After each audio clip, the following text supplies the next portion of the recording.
Fui promovida no meu trabalho e comecei a ganhar o dobro do meu marido. Então me divorciei dele, porque já não precisava de um homem. Passaram-se 3 meses e ele parece muito feliz em vez de estar me implorando para voltarmos. Eu importava tão pouco para ele? Sempre soube que eu não nasci para o básico e que a mediocridade é uma doença contagiosa que a gente precisa isolar antes que comprometa todo o sistema. Durante anos eu aceitei o Tiago, meu agora ex-marido, como um acessório aceitável para uma vida de classe média alta. Mas eu sempre tive a convicção de que eu estava em uma curva de crescimento muito mais acentuada que a dele. Ele é um designer freelancer que se contenta com seus R$12.000 estáveis, como se isso fosse o ápice da existência humana. Eu, por outro lado, passei as últimas madrugadas desenhando estratégias, fazendo networking e moldando minha imagem para o que estava por vir. O Tiago nunca entendeu que a vida é uma vitrine e que se você não está brilhando, você está apenas acumulando poeira no estoque. Nossa relação era funcional, eu admito,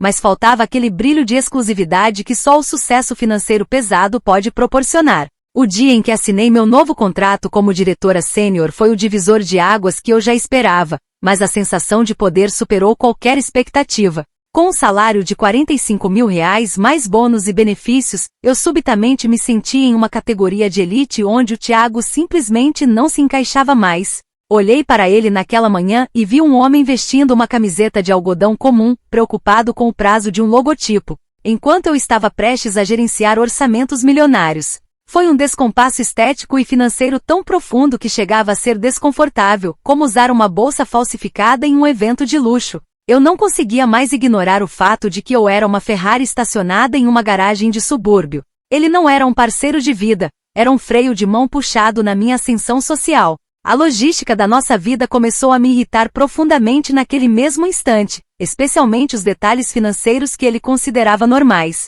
Por que eu voltaria para casa todos os dias para encontrar um homem que não consegue sequer pagar o IPVA da BMW que eu estava planejando comprar com meu primeiro bônus?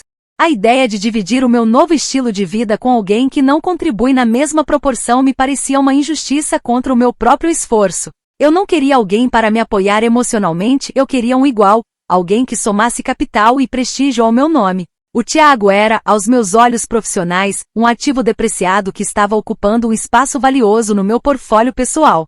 Era hora de fazer uma liquidação e abrir espaço para o que realmente importa, o meu novo patamar. Para o anúncio do término, decidi que o ambiente precisava refletir a minha nova realidade, então reservei uma mesa no restaurante mais exclusivo da cidade. Fiz questão de escolher o menu degustação completo, com os vinhos mais caros da carta, apenas para marcar o território da minha independência. O Tiago parecia deslocado, olhando o cardápio como se estivesse tentando decifrar um idioma estrangeiro, o que só confirmou minha decisão. Eu paguei a conta de R$1.500 com uma satisfação gélida, deslizando o meu novo cartão de crédito preto sobre a mesa. Aquele jantar não era uma celebração de nós dois, era a cerimônia de encerramento de um ciclo que já não me servia mais. Eu estava pagando pelo meu ingresso de volta para a liberdade total. Foi entre o café e a sobremesa que eu joguei as cartas na mesa, de forma direta e corporativa, como qualquer demissão de alto nível deve ser feita. Expliquei para ele que nossas trajetórias de crescimento não eram mais compatíveis e que eu não via mais um retorno sobre o investimento naquela união. Falei sobre níveis de aspiração, sobre o mundo que eu estava prestes a conquistar e como ele, com sua vida estável e simplória, seria apenas um peso morto. O Tiago me ouviu em silêncio, o que eu interpretei como choque natural de quem sabe que perdeu a maior oportunidade da vida. Eu fui clara ao dizer que eu precisava de um igual, não de um dependente emocional que ganha o que eu gasto em um final de semana em Angra. Para encerrar o assunto com o profissionalismo que minha nova posição exige, entreguei a ele o cartão do meu advogado de elite. Garanti que ele seria tratado com justiça, mas que eu não aceitaria discussões sobre o que construímos, já que meu futuro agora tinha um preço muito mais alto. Eu esperava um drama, talvez algumas lágrimas ou uma tentativa desesperada de me convencer a ficar pelo bem do nosso amor. No entanto, o Tiago apenas pegou o cartão com uma calma que me pareceu quase ofensiva na hora. Ele me olhou com uma expressão vazia, como se eu fosse um slide de uma apresentação que ele já tinha terminado de ver. Ele não disse uma única palavra de protesto, apenas se levantou e foi embora, deixando-me sozinha com a minha taça de champanhe.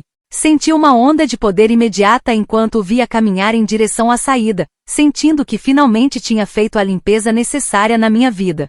É preciso ter coragem para cortar laços com o que nos puxa para baixo, e eu me sentia a pessoa mais corajosa daquela sala luxuosa. O mundo agora era meu, sem as amarras de um casamento que me obrigava a nivelar por baixo minhas expectativas de consumo. Eu estava finalmente fazendo uma limpeza de portfólio na minha vida pessoal, descartando o que não trazia lucro social. A sensação de estar no topo, livre de qualquer obrigação com quem não está no meu nível, era melhor que qualquer promoção. Eu estava pronta para brilhar sozinha, sem que ninguém ofuscasse a minha luz com problemas de classe média.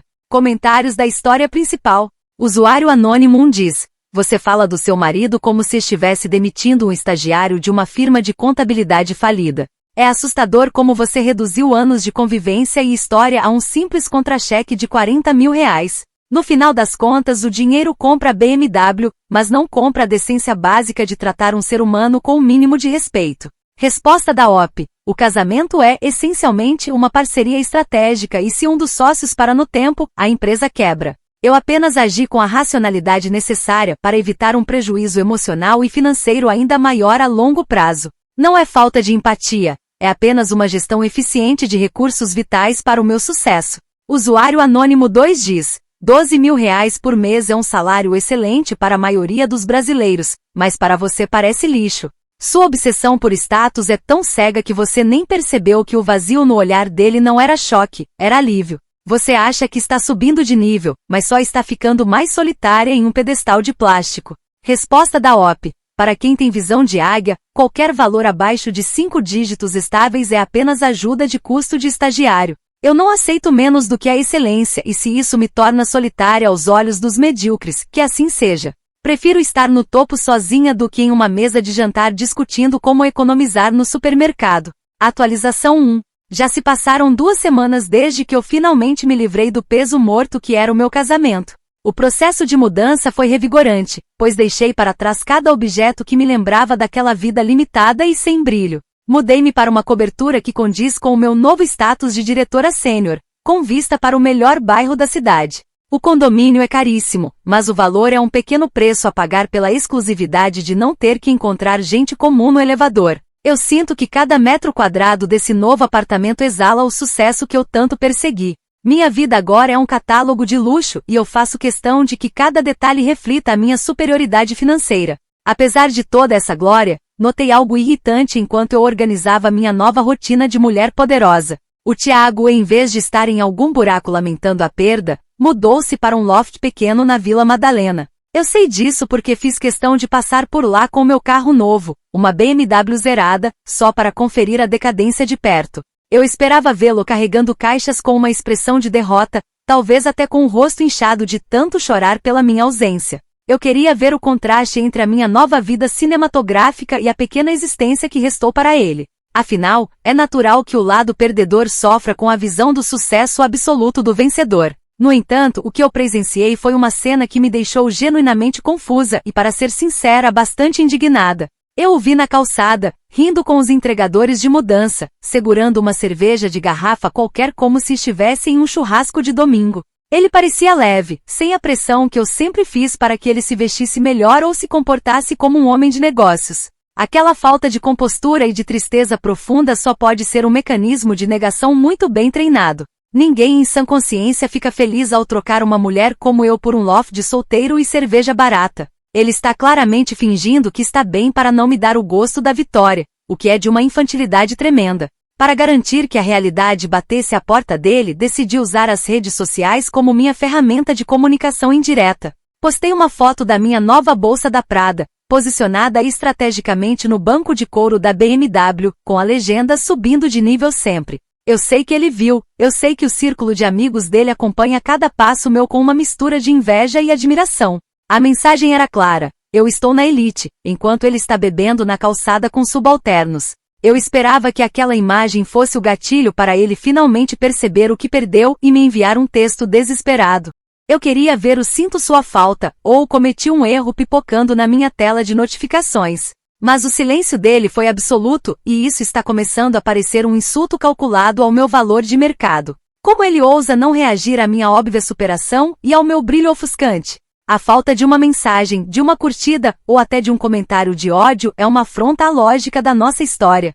Eu era o combustível premium da vida dele, a pessoa que dava direção e propósito para aquela existência estagnada. Ele deveria estar parado, em choque, tentando entender como vai sobreviver sem a minha luz por perto. Essa indiferença fingida é uma tática baixa para tentar diminuir a importância da minha saída, mas eu não vou cair nesse jogo. Passei a noite analisando o perfil dele, esperando encontrar qualquer sinal de melancolia ou arrependimento em suas postagens. No entanto, o Thiago parece ter deletado qualquer vestígio de que um dia pertenceu ao meu mundo de alta classe. Ele posta fotos de desenhos, de plantas e de coisas sem valor comercial, como se a vida fosse um passeio no parque. É patético ver um homem de 30 e poucos anos se comportar como um universitário sem ambição. Eu sinto que ele está tentando desvalorizar o que tínhamos para se sentir melhor com a própria mediocridade. Ele não merece a minha atenção, mas a falta de reconhecimento do meu triunfo me incomoda em um nível puramente profissional. Sinto que estou em um campo de batalha onde o inimigo se recusa a lutar,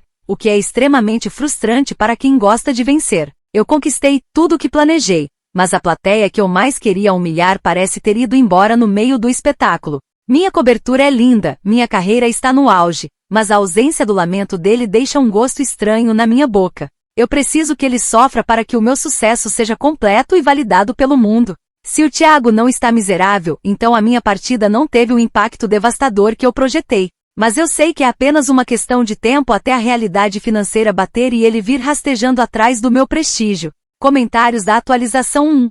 Usuário anônimo diz: é hilário como você diz que subiu de nível, mas gasta seu tempo precioso de diretora dirigindo até a Vila Madalena para vigiar o ex. Se você é tão bem-sucedida e feliz, por que a felicidade dele, mesmo que simples, te incomoda tanto?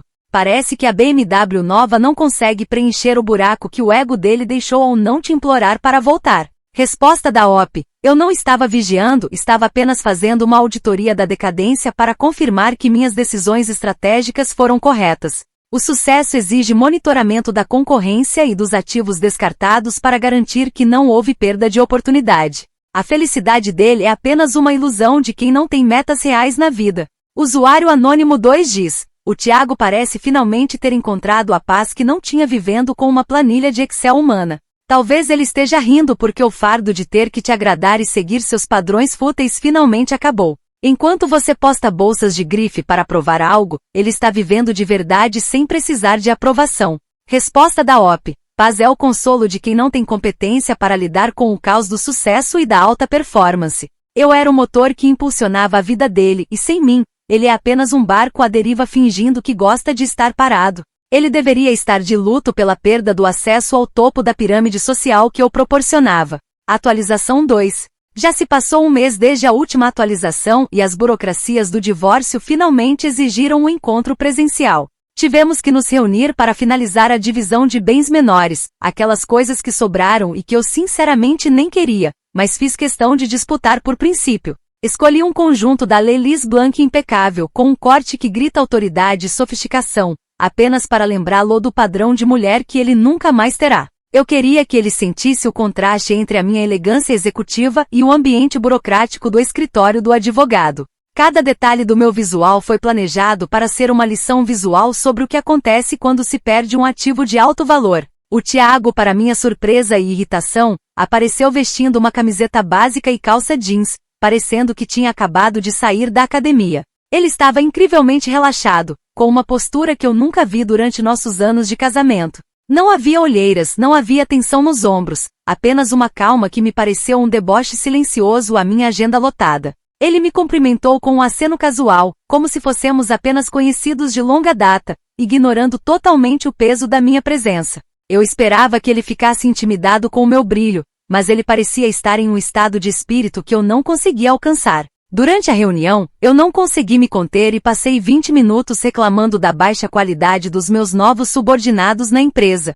Falei sobre como é difícil encontrar pessoas com o meu nível de comprometimento e como a gestão de grandes equipes é um fardo pesado para quem está no topo. Eu esperava que ele validasse o meu cansaço heróico, que dissesse o quanto eu sou incrível por aguentar tamanha pressão. Eu queria que ele sentisse pena de si mesmo por não estar mais ao meu lado para me apoiar nesses momentos de glória estressante. Afinal, ele sempre foi o meu ouvinte passivo e eu sentia falta daquela validação constante que ele me dava. No entanto, em vez de me consolar ou me elogiar, o Tiago apenas deu um sorriso de canto de boca e disse algo que me deixou paralisada de ódio. Tenho certeza de que você logo encontrará alguém novo para humilhar, Beatriz, ele soltou com uma naturalidade assustadora. Ele não disse isso com raiva, mas com uma espécie de pena que me atingiu mais do que qualquer grito. Foi como se ele tivesse enxergado através de todas as minhas camadas de seda e grife e visto algo que ele não respeitava mais.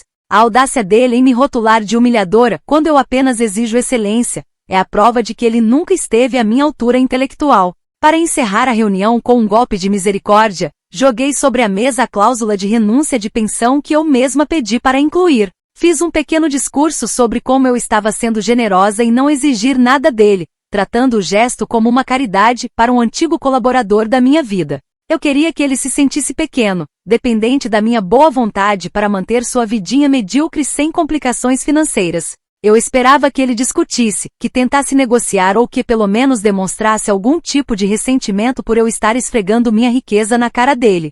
Eu estava pronta para ser a mártir magnânima que perdoa as dívidas de um pobre coitado.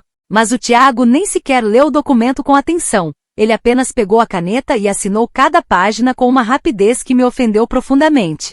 Ele não quis um centavo, não quis discutir prazos, não quis absolutamente nada que viesse de mim ou do meu dinheiro. Ele agiu como se o papel fosse apenas um obstáculo chato entre ele e a porta de saída daquele escritório.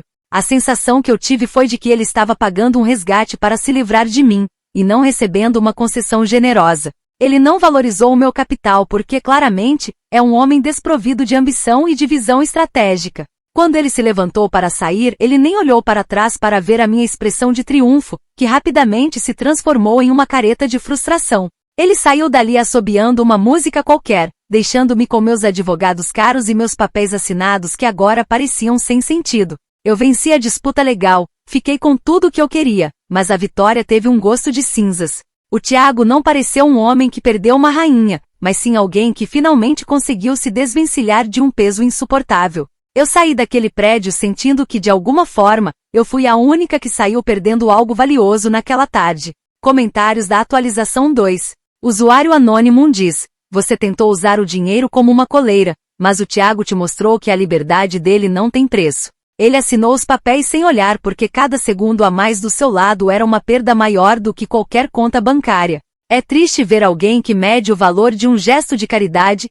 pelo quanto consegue humilhar a outra pessoa. Resposta da OP: ele não aceitou o dinheiro porque é um fraco que não sabe lidar com o poder e a responsabilidade que o capital traz. Minha caridade foi uma tentativa de manter o nível, mas ele prefere a pobreza orgulhosa à parceria de alto nível. Eu apenas segui o protocolo de quem sabe o valor de cada centavo conquistado. Usuário anônimo 2 diz: alguém novo para humilhar foi a frase mais precisa que já li por aqui. Você está tão mergulhada no seu delírio de superioridade que trata relações humanas como transações de ativos. O Tiago não é desprovido de ambição, ele só tem a ambição de ser feliz, algo que você claramente não consegue comprar com seu salário de diretora. Resposta da OP: ambição de ser feliz com pouco é apenas um eufemismo para conformismo e falta de garra. Eu sou uma mulher de resultados e se para alcançar o topo eu preciso ser dura, que assim seja. O Tiago é um nostálgico que prefere o conforto da mediocridade ao desafio da grandeza que eu represento. Atualização 3. Já se passaram 2 meses desde a última atualização e a vida no topo tem sido uma sucessão de jantares de negócios e metas batidas. Soube por uma amiga em comum, que ainda frequenta os círculos menos privilegiados, que o Tiago abriu um tal estúdio boutique de design.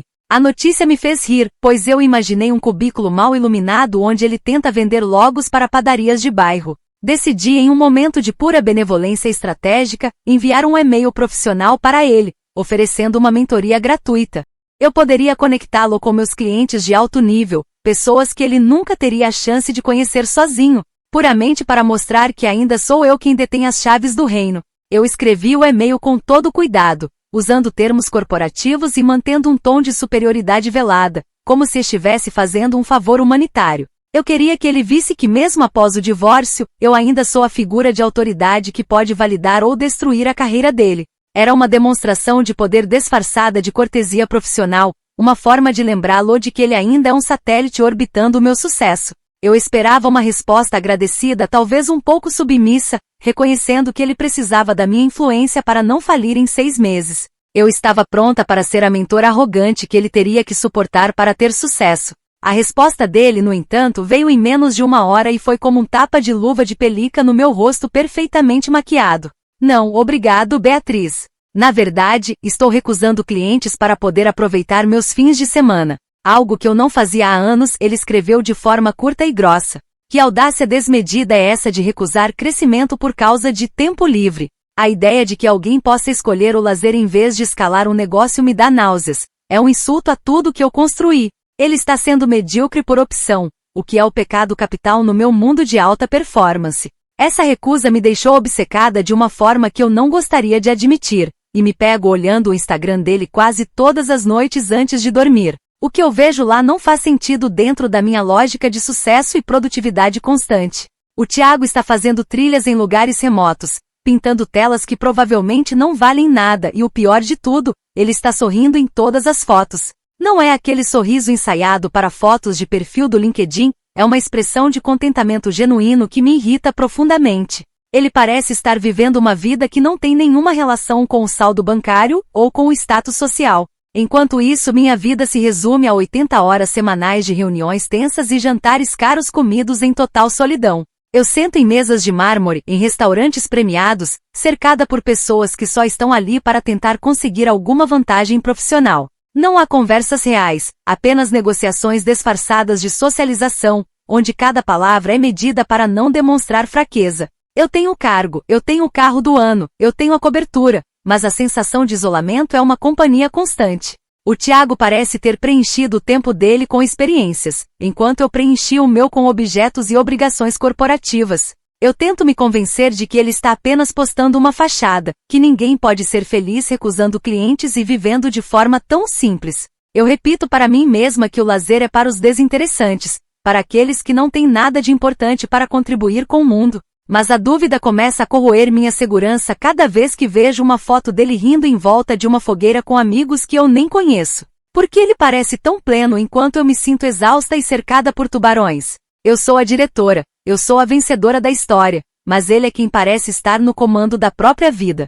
Sinto uma necessidade quase doentia de monitorar cada passo dele para garantir que ele não use o meu nome ou minha influência para conseguir o que tem. Eu digo para mim mesma que estou apenas monitorando a concorrência, mas no fundo, eu quero ver o momento em que esse castelo de cartas de felicidade barata vai desabar. Ele não pode estar ganhando esse jogo de quem vive melhor, não depois de tudo que eu fiz para deixá-lo para trás. A mediocridade dele deveria ser o castigo, não o refúgio. E o fato de eu estar aqui, digitando isso enquanto bebo um vinho de R$ 1.000 sozinha, é uma contradição que eu ainda não estou pronta para processar. Comentários da atualização 3. Usuário Anônimo 1 diz, o bumerangue da realidade finalmente te acertou em cheio, Beatriz. Enquanto você tem um perfil impecável no LinkedIn e uma conta bancária gorda, o Thiago tem uma vida de verdade. É patético que você chame de medíocre. Alguém que prioriza a saúde mental e o lazer em vez de ser escravo de uma corporação que te substituiria em 5 minutos se você tivesse um colapso. Resposta da OP. Lazer é uma invenção para pessoas que não têm a capacidade de deixar um legado ou de construir um império. Eu não sou escrava, eu sou a líder e o preço da liderança é o sacrifício do tempo banal. O Thiago está apenas desperdiçando o potencial dele com diversões de curto prazo que não constroem patrimônio. Usuário Anônimo 2 diz, sua obsessão com o Instagram dele já passou do limite do profissionalismo faz tempo. Você está morrendo de inveja porque ele não precisa de uma BMW ou de uma cobertura para se sentir validado.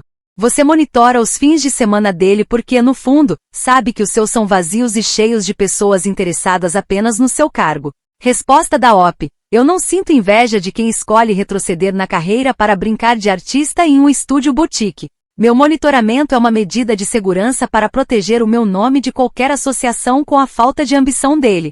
Meus fins de semana são produtivos, mesmo que solitários, pois o sucesso não precisa de companhia constante para ser real. Atualização 4. Já se passaram 3 meses desde a última atualização e hoje eu recebi a dose de realidade mais amarga da minha vida. Eu estava saindo de um evento corporativo quando passei em frente a uma galeria de arte local e vi uma foto dele em um cartaz. O Thiago estava expondo alguns de seus trabalhos, mas não foi o sucesso profissional dele que me paralisou na calçada. Ao lado dele na foto, havia uma mulher que eu só consigo descrever como comum, quase invisível para os meus padrões de elite.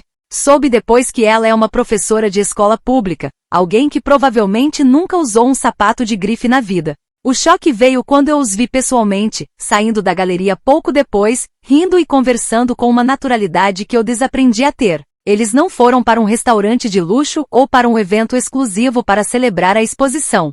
Em vez disso, eles pararam em uma esquina e começaram a comer espetinho de rua, sentados em bancos de plástico na calçada. Espetinho. Eu olhei para aquela cena da janela do meu carro blindado e senti um nó na garganta que nenhuma joia cara poderia desatar. Eles pareciam mais felizes com um pedaço de carne no palito do que eu em todos os jantares de gala que frequentei nos últimos meses. Eu, por outro lado, tinha uma reserva em um restaurante premiado com um contato de networking, extremamente importante para minha próxima promoção. Passei a noite inteira em uma mesa impecável, ouvindo um homem que mal olhava nos meus olhos enquanto tentava descobrir como roubar meus clientes principais. Cada palavra trocada era uma transação, cada sorriso era um cálculo de interesse, e a comida, por mais cara que fosse, parecia não ter gosto nenhum. Eu estava cercada por luxo, mas a atmosfera era de uma guerra fria onde ninguém é amigo de ninguém. A minha nova vida é apenas uma série de eventos vazios com pessoas que me descartariam no primeiro sinal de fraqueza. Foi nesse momento que o peso da minha escolha caiu sobre mim com a força de um desabamento. Eu me divorciei do Thiago porque ele não era valioso o suficiente para a imagem que eu queria projetar para o mundo. Eu o descartei como se ele fosse um equipamento obsoleto, apenas para descobrir que eu é que me tornei uma máquina sem alma. O Thiago não perdeu uma rainha, como eu gostava de pensar. Ele se livrou de um peso morto que media o valor dele pelo rendimento anual. Ele está livre de quem o criticava por querer ter um fim de semana em paz, livre de quem o via como um ativo depreciado. Olhando para ele rindo com aquela professora, percebi que ele encontrou algo que o meu dinheiro nunca vai conseguir comprar. Ele encontrou alguém que gosta dele pelo que ele é, não pelo que ele pode proporcionar em termos de status social ou capital financeiro. Eu tenho dinheiro, eu tenho o cargo de diretora sênior e eu tenho o carro que eu sempre quis, mas eu sou a única pobre de verdade nesta história. Minha riqueza é toda externa, uma fachada de vidro que qualquer vento de crise pode estraçalhar. Por dentro, eu sou apenas um deserto de ambição e solidão, decorado com marcas famosas. O Thiago floresceu assim que eu saí da vida dele, e isso é o que mais dói na minha alma classista. Eu achei que eu era o sol e que ele ficaria no escuro sem mim, mas acontece que eu era apenas uma nuvem negra que impedia o brilho dele. Ele não precisa de mentoria, não precisa dos meus clientes e claramente não precisa do meu perdão financeiro. Ele está construindo uma vida com significado, enquanto eu estou construindo um currículo para pessoas que não dão a mínima para minha existência humana. A ironia é que eu lutei tanto para subir de nível e acabei em um porão emocional revestido de mármore. Hoje eu entendo que a mediocridade que eu tanto desprezava era, na verdade, a humanidade que eu matei dentro de mim para ser bem-sucedida. Eu troquei um homem que me amava por um conjunto de números em uma planilha e por uma posição de poder que não me abraça à noite. O Thiago está feliz porque ele se libertou de uma mulher que via a vida como uma auditoria constante e cruel.